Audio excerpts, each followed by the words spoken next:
प्यारे बच्चों, Newton's laws of motion के 8th लेक्चर में आज हम लोग कंस्ट्रेंट मोशन पर और बारीकी से चर्चा करने वाले हैं। कंस्ट्रेंट मोशन यानी कि restricted motion, the motion in which a block is compelled to move along a given curve और the surface under some restriction, that motion is known as the constraint motion. आज का जो lecture है वो बेहद important है। अगर आप कंस्ट्रेंट मोशन से रिलेटेड प्रॉब्लम्स को बड़ी ही आसानी से सॉल्व करना चाहते हैं तो इस लेक्चर को बहुत ही केयरफुल तरीके से देखिएगा। देखिए, आज हमारे पास में एक मूवेबल पुली ब्लॉक सिस्टम है, जिसमें से अगर आप देखें तो कुछ पुली फिक्स्ड हैं, वहीं पर एक पुली हमने दिखाई है जो कि मूव कर रही है। जब भी मूवेबल पुली ब्लॉक सिस्टम हो तो पुली जो मूव कर रही है उसमें जो एक्सेलरेशन होगा और स्ट्रिंग में जो एक्सेलरेशन आएगा, जो ब्लॉक उससे कनेक्टेड होंगे, वो अलग अलग होंगे। आपने पढ़ा था अभी इसके पहले कि अगर हमारे पास में कोई स्ट्रिंग इनएक्सटेंसिबल है जिसकी लेंथ नहीं बढ़ रही है, तो स्ट्रिंग से कनेक्टेड सभी पार्टिकल्स, सभी ब्लॉक्स की जो स्पीड होती है along the direction of the string same होती है। और यही नहीं, सभी ब्लॉक्स में जो एक्सेलरेशन भी आता है along the direction of the string वो भी सेम होता है। लेकिन अगर हमारे पास में यहीं पर एक मूवेबल जो है पुली लगी हो जो कि स्ट्रिंग के ऊपर से गुजर रही हो, तो उससे जुड़े हुए जो ब्लॉक होंगे उनमें एक्सेलरेशन अलग होगा। देखिए, हमारे पास में दो ब्लॉक हैं M1 और M2। ब्लॉक M1 किसी स्ट्रिंग से कनेक्टेड है और ये जो स्ट्रिंग है, ध्यान से देखिए, इस स्ट्रिंग को अगर हम समझें तो इसके ऊपर से एक पुली गुजर रही है, नीचे वाली पुली जो कि मूव कर रही है, और इस मूवेबल पुली से हमने एक ब्लॉक M2 को लटकाया हुआ है। अब अगर मान लो कि M2 नीचे की तरफ आ रहा हो तो जाहिर सी बात है कि ब्लॉक M1 राइट साइड में एक्सेलरेट करेगा। बच्चों, यहाँ पर इस मूवेबल पुली का जो एक्सेलरेशन है या इस ब्लॉक M2 में जो एक्सेलरेशन है, वो एक्सेलरेशन इस ब्लॉक M1 के एक्सेलरेशन से कुछ अलग होगा। कुछ गोल्डन पॉइंट्स मैं आपको बताने जा रहा हूँ, आप नोट कर लें। पहला पॉइंट तो आप जरा समझ लें मैं क्या कहना चाहता हूँ कि अगर हमारे पास में कोई स्ट्रिंग है और उस स्ट्रिंग का एक एंड फिक्स्ड कर दिया गया है, इसको मैंने क्या कर दिया है, फिक्स्ड कर दिया है, और दूसरा एंड मूव कर रहा है, उस केस में अगर मूवेबल पुली दिखाई पड़े तो मूवेबल पुली के रिस्पेक्ट में स्ट्रिंग से लगे हुए ब्लॉक का जो एक्सेलरेशन होगा वो डबल होगा, 2 टाइम्स होगा। कैसे, अभी आगे समझाएंगे आपको, और कुछ ट्रिक्स भी देने वाले हैं। अब अगर ऐसा कोई सिचुएशन बन जाए कि स्ट्रिंग के दोनों ही एंड मूव कर रहे हों, जो कि बहरहाल यहाँ मैंने शो नहीं किया है, मैं आगे बताऊंगा। अगर स्ट्रिंग के दोनों ही एंड मूव कर रहे हों, जैसे मान लीजिए हमने एक स्ट्रिंग ली और उस स्ट्रिंग से जो है हमने 2 ब्लॉक्स को कनेक्ट किया, जोड़ दिया और उसको किसी मेज पर रख दिया। अब स्ट्रिंग के बीच में या कहीं पर भी हमने एक ब्लॉक लटकाया है जो कि किसी पुली से लगा हो, पुली मूव कर रही हो, तो अगर देखा जाए तो ब्लॉक दोनों ही मूव करेंगे जो कि टेबल पर रखे होंगे। यानी हम कह सकते हैं कि हमारी स्ट्रिंग के दोनों ही एंड मूव कर रहे हैं। सो अगर दोनों एंड मूव करें किसी स्ट्रिंग के, उस केस में जो मूवेबल पुली में एक्सेलरेशन आएगा उसका डबल उन दोनों एंड्स के एक्सेलरेशन का सम होगा। आप पहले लिख लें फटाफट, तब आगे बात करेंगे। Some golden rules are here. If pulley moves through a distance of small x, then string will move through a distance of 2 times of x। ये पहली बात है। अगर हमारे पास में कोई मूवेबल पुली होगी तो पुली अगर x डिस्टेंस मूव करेगी तो हमारी जो स्ट्रिंग होगी वो उसका डबल मूव करेगी, 2 टाइम्स ऑफ x। क्यों? क्योंकि देखो ना, ये जो हमारी पुली है, पुली x तो इधर मूव करेगी और x इस साइड मूव करेगी ना, x नीचे की तरफ और x ऊपर की तरफ। तो देखा जाए एक तरीके से स्ट्रिंग में डबल का डिस्प्लेसमेंट आने वाला है। और एक इंपॉर्टेंट चीज, acceleration will be always in the ratio of the distance travel. तो जितने डिस्टेंस ज़्यादा ट्रेवल करी होगी उसमें एक्सेलरेशन भी ज़्यादा होगा। जैसे ब्लॉक हमारा ज़्यादा ट्रेवल करेगा तो ब्लॉक जो M1 है इसमें एक्सेलरेशन ज़्यादा आएगा, जाहिर सी बात है। और वो बात देखो मैंने यहाँ पे नीचे नोट करी है कि if one end of the string passing over a pulley is movable, then ratio of the acceleration of the pulley and blocks connected to the string passing over the pulley will be in 1:2.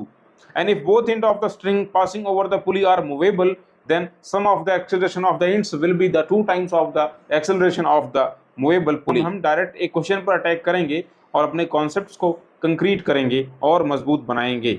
देखिए, हमारे पास में 2 blocks हैं M1 M2, आप देख पा रहे हैं block M1 M2। Please look at here, 2 blocks of mass M and 2M are connected, one at the movable pulley and other is hanging vertically with the help of a string from a fixed pulley. Find the acceleration of the block of mass 2m। चलो मान लेते हैं कि जो block m1 है ये ऊपर की तरफ जा रहा है और ब्लॉक 2m चूंकि हैवी है नीचे की तरफ आ रहा है, ऐसा मैं मान ले रहा हूं। अगर ऐसा ना भी होगा तो हमारा आंसर माइनस में आएगा, तो हमने जो कंसीडर किया होगा उसका अपोजिट सही होगा। या अगर आप ब्लॉक 2m नीचे की तरफ आएगा तो ब्लॉक m ऊपर की तरफ जा रहा है पुली के साथ में, ये पुली भी मूव कर रही है ऊपर की तरफ और सेम एक्सेलरेशन a1 के साथ में। तो कैसे सॉल्व करें इस a1 और a2 को, कैसे फाइंड करें?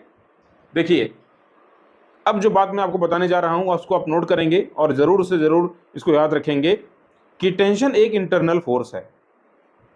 Tension is an internal force.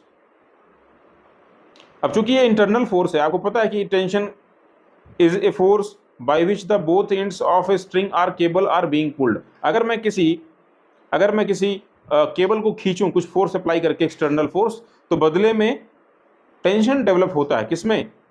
किसी स्ट्रिंग में या किसी केबल में, और इसी इंटरनल फोर्स का नाम है टेंशन।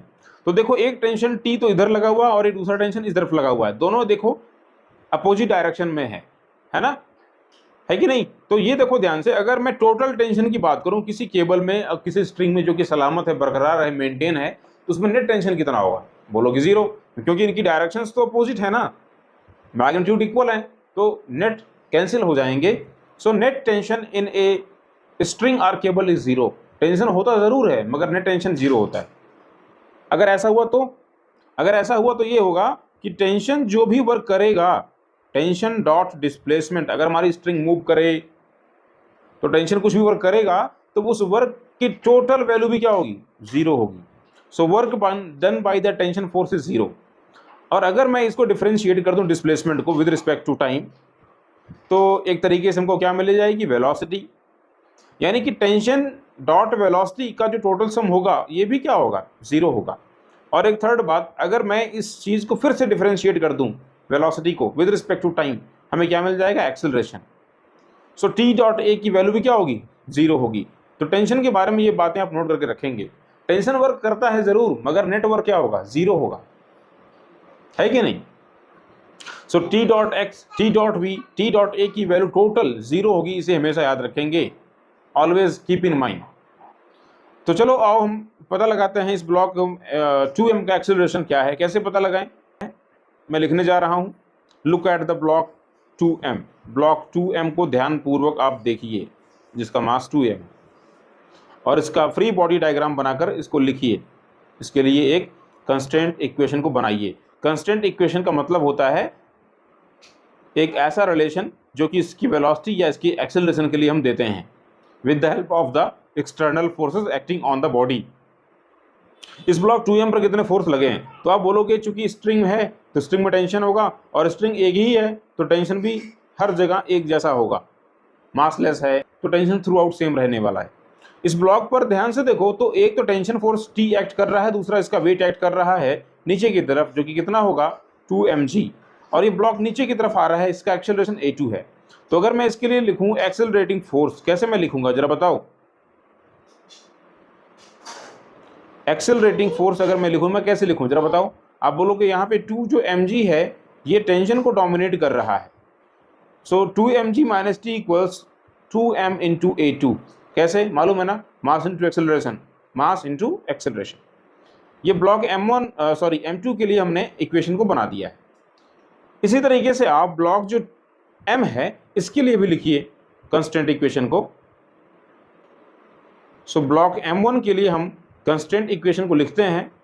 देखिए ध्यान से, जो ब्लॉक हमारा m1 है ये ब्लॉक ऊपर की तरफ जा रहा है ना, और ये जिस स्ट्रिंग से लगा हुआ है उसमें टेंशन तो T है।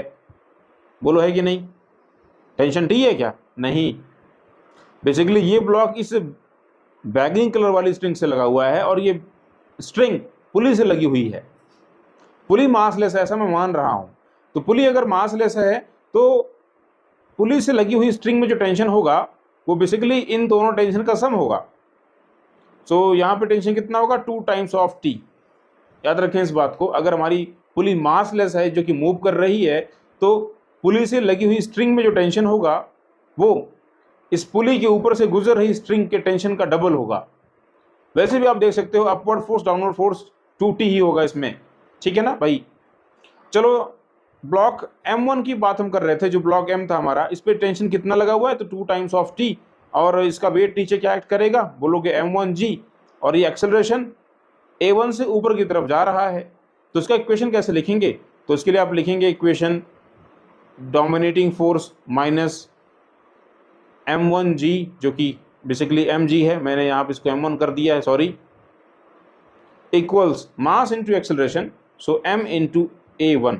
ये हमारा सेकंड रिलेशन हो गया। अब हम चाहते हैं कि यहाँ पे हम इनको एडअप करें और हमारा यहाँ से टेंशन कैंसिल हो जाए और हमें एक्सेलरेशन मिले। तो क्या करें भाई साहब, तो एक काम कर लो, आप इस पहले वाले रिलेशन को 2 से मल्टीप्लाई करके तब एडअप करो। तो फर्स्ट रिलेशन को 2 से मल्टीप्लाई कर देते हैं हम लोग। जरा इसको 2 से मल्टीप्लाई करो, क्या होगा, आप बोलोगे ये बन जाएगा 4mg माइनस 2t इक्वल्स 2 2 ज़ा 4 ma2। अब एडअप कर लो इनको, रिलेशन 1 और रिलेशन 2 को एडअप करो। तो एडअप करने पे क्या मिलता है, ये cancel out, tension 4mg minus mg, बोलोगे बनेगा 3mg, 3mg equals ma1 4ma2। इसमें से m कॉमन कर लेते हैं, आप लिखोगे a1 प्लस 4a2। बोलो हाँ या ना। अब समस्या ये है कि हमें a1 a2 दोनों यहाँ पे दिखाई पड़ रहे हैं, तो किसी एक को पहले पता लगाना पड़ेगा। तो क्या करें, रिलेशन लगाते हैं ना कि a1 a2 में क्या रिलेशन है। तो देखो ध्यान से, a1 a2 में जो एक्सेलरेशंस हैं इनमें रिलेशन को पता लगाना है, तो हम इस थर्ड इक्वेशन को इस्तेमाल करेंगे। t डॉट ए की टोटल वैल्यू क्या होती है, 0 होती है।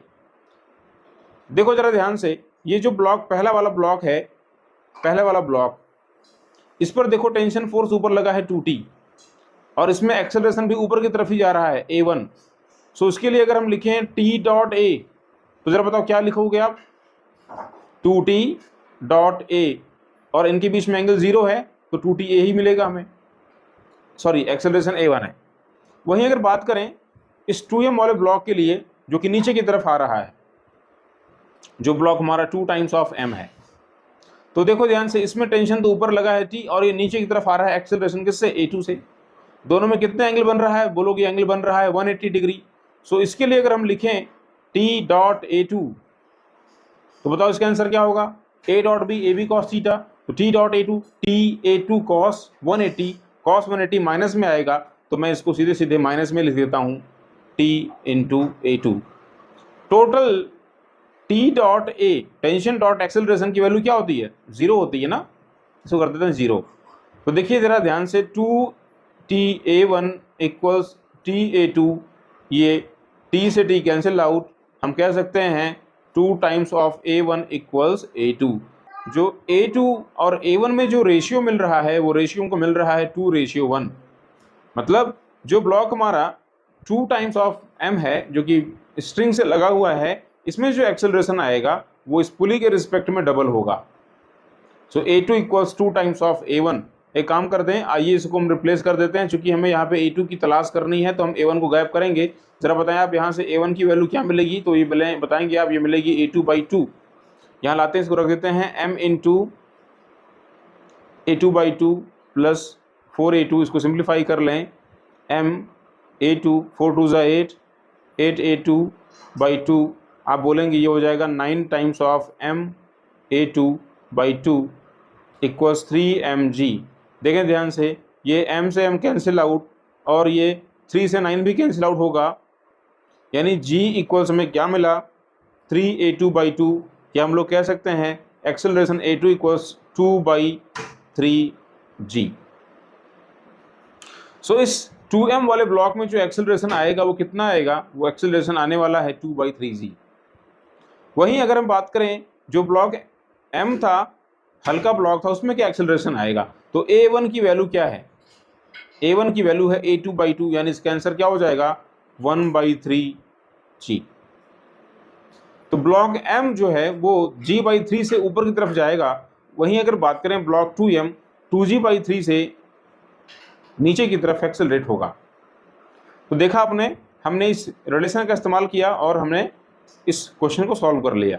काफ़ी इजी है। अगर आपसे पूछे वेलोसिटी तो आप t डॉट v को इस्तेमाल करेंगे, अगर आपसे पूछे डिस्प्लेसमेंट तो t डॉट x को इस्तेमाल करेंगे, और अगर आपसे पूछता है क्वेश्चन में एक्सेलरेशन तो आप t डॉट a का इस्तेमाल करेंगे। Thank you.